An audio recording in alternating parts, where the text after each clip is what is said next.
Everyone, তো আজকে ready হওয়া আমার বাড়ির পাশে এই যে মেমেন্টো প্রাইস, এটা ছিল টাইলসের শোরুম। তো আজকে থেকে তার ঠিক পাশেই থাকছে টোটোর শোরুম। উপরতলায় থাকছে টালিয়া, নিচতলায় থাকছে টোটো।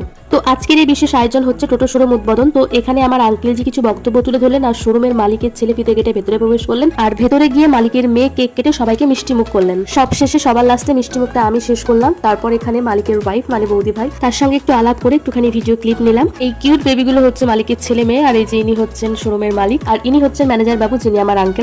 তো উদ্বোধনের পার্টটা শেষ করে আমি চলে যাই স্টার্টারে। তো স্টার্টারে ছিল কফি আর চিকেনের কিছু ডিশ, তো সেগুলো নিয়ে আমি খেতে বসলাম।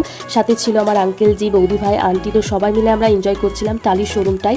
তো তোমাদেরকে একজনের টালির শোরুমটা দেখাই, এই যে দেখো। তো এবার চলো আমি তোমাদের অ্যাড্রেসটা বলি। দক্ষিণ ভাকুড়ি 2 নম্বর গ্রাম পঞ্চায়েত, NH 34 রোড, মডেল ফার্মের ঠিক পাশে। নামি দামি টালি প্লাস টোটো পালে এখান থেকে সংগ্রহ করুন। সাথে আমার সঙ্গে দেখা। এখানকার প্রতিটা স্টাফ থেকে শুরু করে মালিক ম্যানেজারের ব্যবহার আপ্যায়ন ভীষণ ভালো। সবশেষে আর একবার 1 কাপ কফি খেয়ে আঙ্কেলের সঙ্গে দেখা করে আজকে মিনি ব্লগটা শেষ করলাম। টাটা।